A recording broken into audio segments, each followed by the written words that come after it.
नमस्कार दोस्तों, welcome to my channel. तो चलिए आज के टॉपिक को क्लियरली समझते हैं। क्या आपने भी अपने दोस्तों को 40 की उम्र में रिटायर होने की बातें करते हुए सुना है और आप सोचते हैं कि भाई ये कैसे मुमकिन है? आज हम इसी सीक्रेट को अनकवर करने वाले हैं, दो जबरदस्त इन्वेस्टमेंट टूल्स एनपीएस और म्यूचुअल फंड्स को कंपेयर करके। देखिए, जल्दी रिटायरमेंट का सपना देखना एक बात है और उसे हकीकत में बदलने के लिए एक सॉलिड फाइनेंशियल प्लान बनाना वो बिल्कुल दूसरी बात है। आज हम दो सबसे पॉपुलर ऑप्शंस एनपीएस और म्यूचुअल फंड्स को आमने सामने रखेंगे और देखेंगे कि कौन सा टूल आपको अपने लक्ष्य तक तेजी से पहुंचा सकता है। किसी भी मजबूत इमारत की तरह एक कामयाब रिटायरमेंट प्लान की भी एक मजबूत नींव होती है ना? और हमारी स्ट्रैटेजी में वो नींव है नेशनल पेंशन सिस्टम यानी कि एनपीएस।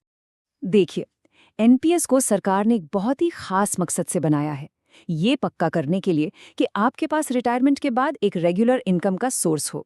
ये एक लॉन्ग टर्म गेम है जो आपको डिसिप्लिन में रखकर एक बड़ा रिटायरमेंट फंड बनाने में मदद करता है। यहाँ पर दो शब्द सबसे जरूरी हैं, पहला है अनुशासित और दूसरा है लंबी अवधि। एनपीएस में एक मैंडेटरी लॉक इन पीरियड होता है जो हमें रास्ते से भटकने नहीं देता और लगातार सेविंग करने के लिए आप कह सकते हैं मजबूर करता है, और इसीलिए इसे रिटायरमेंट प्लानिंग की नींव या फाउंडेशन कहा जाता है। तो अगर एनपीएस हमारी फाइनेंशियल प्लानिंग की मजबूत नींव है, तो अब बात करते हैं उस इंजन की जो इस नींव के ऊपर तेजी से इमारत खड़ी कर सकता है, और वो है म्यूचुअल फंड्स। तो जहां एनपीएस आपकी बुनियाद बना रहा है, वहीं म्यूचुअल फंड्स वो हैं जो आपकी वेल्थ क्रिएशन की स्पीड को, मतलब दौलत बनाने की रफ्तार को तेज कर सकते हैं। म्यूचुअल फंड्स का सबसे बड़ा अट्रैक्शन है मार्केट से जुड़े हुए हाई रिटर्न्स की उम्मीद, लेकिन उससे भी ज्यादा जरूरी है इसकी फ्लेक्सिबिलिटी, मतलब जरूरत पड़ने पर आप अपना पैसा निकाल सकते हैं, जो एनपीएस में 60 की उम्र से पहले मुमकिन नहीं है। तो हमारे पास दो पावरफुल टूल्स हैं, एक तरफ है डिसिप्लिन और स्टेबिलिटी, तो दूसरी तरफ है ग्रोथ और लिक्विडिटी। चलिए फटाफट से इन्हें आमने सामने रखकर देखते हैं। तो ये तो साफ है कि एनपीएस अनुशासन के लिए है और म्यूचुअल फंड ग्रोथ के लिए, लेकिन इन दोनों में से आपकी जेब पर किसका कितना असर पड़ेगा, ये जानने के लिए हमें टैक्सेशन के खेल को समझना होगा। यह टेबल बहुत जरूरी है क्योंकि टैक्स बचाना मतलब सीधे सीधे आपके रिटर्न को बढ़ाना। ध्यान से देखिए, एनपीएस आपको निवेश करते समय सेक्शन 80C और 80CCD 1B के तहत टैक्स बचाने में मदद करता है। वहीं इक्विटी म्यूचुअल फंड्स में 1 साल के बाद होने वाले मुनाफे पर टैक्स काफी कम है। तो एक तरफ निवेश पर बचत है और दूसरी तरफ मुनाफे पर। अच्छा, अगर आपको अब तक ये ब्रेकडाउन फायदेमंद लगा है तो प्लीज इस वीडियो को लाइक जरूर करें और चैनल को सब्सक्राइब करें। आपके सपोर्ट से मुझे और भी ऐसे एनालिसिस करने की प्रेरणा मिलती है। लेकिन अब असली सवाल पर आते हैं, क्या हमें इन दोनों में से किसी एक को चुनना है या कोई और रास्ता भी है? और यहीं पर जल्दी रिटायरमेंट का असली सीक्रेट छिपा है।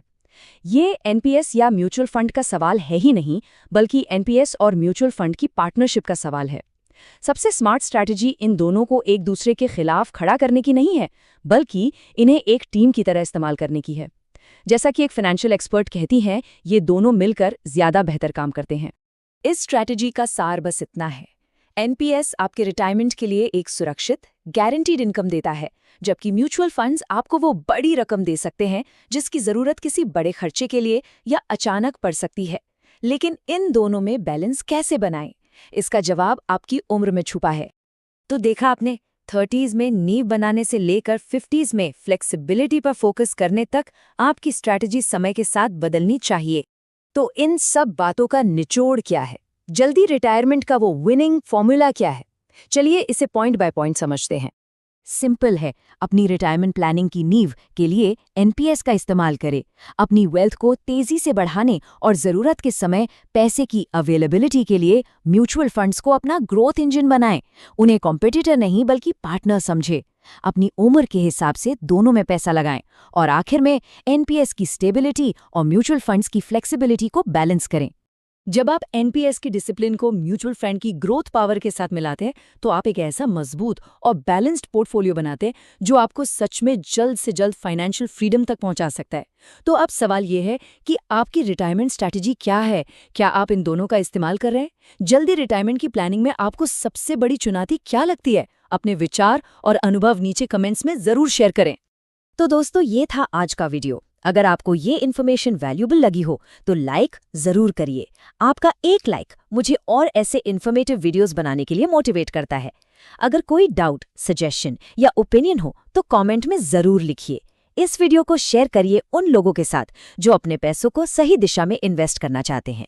चैनल को सब्सक्राइब करना ना भूलें, क्योंकि यहाँ हम बात करते हैं स्मार्ट इन्वेस्टिंग और फाइनेंशियल अवेयरनेस की। Thanks for watching. इस वीडियो में दी गई सारी जानकारी सिर्फ एजुकेशनल पर्पस के लिए है। मैं कोई सेबी रजिस्टर्ड इन्वेस्टमेंट एडवाइजर नहीं हूं। स्टॉक मार्केट और mutual fund investments market risks के सब्जेक्ट होते हैं। किसी भी इन्वेस्टमेंट डिसीजन से पहले अपनी रिसर्च करें या अपने फाइनेंशियल एडवाइजर से सलाह लें।